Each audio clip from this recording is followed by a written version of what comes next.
नमस्कार, lead India में आपका स्वागत है। मैं हूं डॉक्टर तरुणा एस गौड़।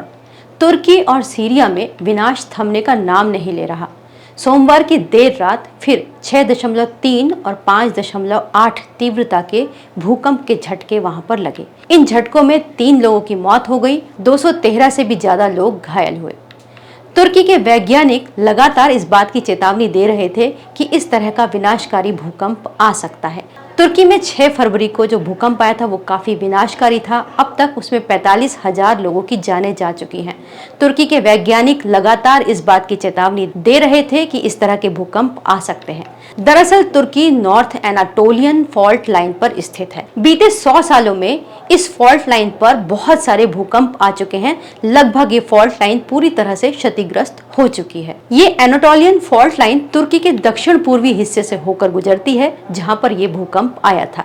ये जो प्लेट है ये पूर्व से पश्चिम की ओर खिसक रही है और जब प्लेटें खिसकती हैं तो उनमें घर्षण होता है, जिसकी वजह से भूकंप आते हैं। तो पूरी तरह से हम अगर ये जाने कि भूकंप आखिर आते क्यों हैं, तो उसमें हमारी जो धरती है वो अंदर से कई प्लेटों से मिलकर बनी है।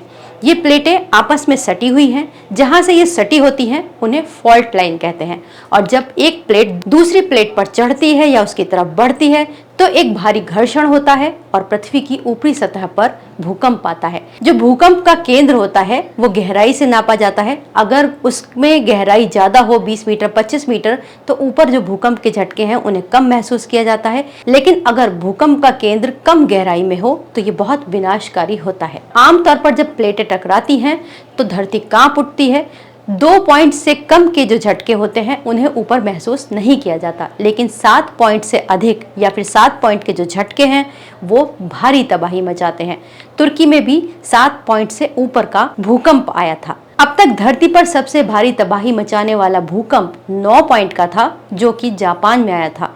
इस भूकंप के बाद विनाशक सुनामी आई थी, जिससे भारी तबाही हुई थी और जापान पूरी तरह से तबाह हो गया था।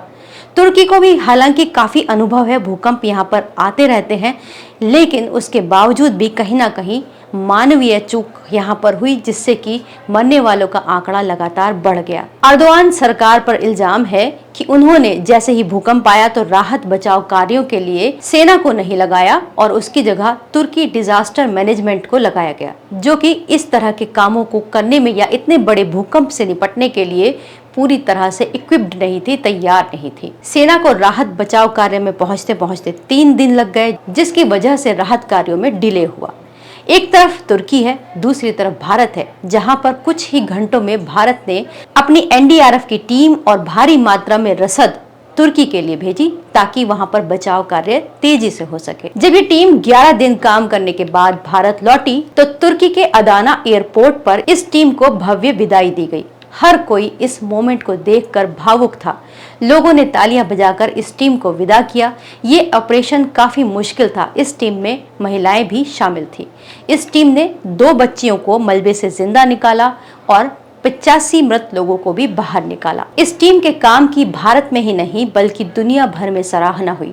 टीम से प्रधानमंत्री नरेंद्र मोदी ने भी मुलाकात की और उनका हौसला बढ़ाया।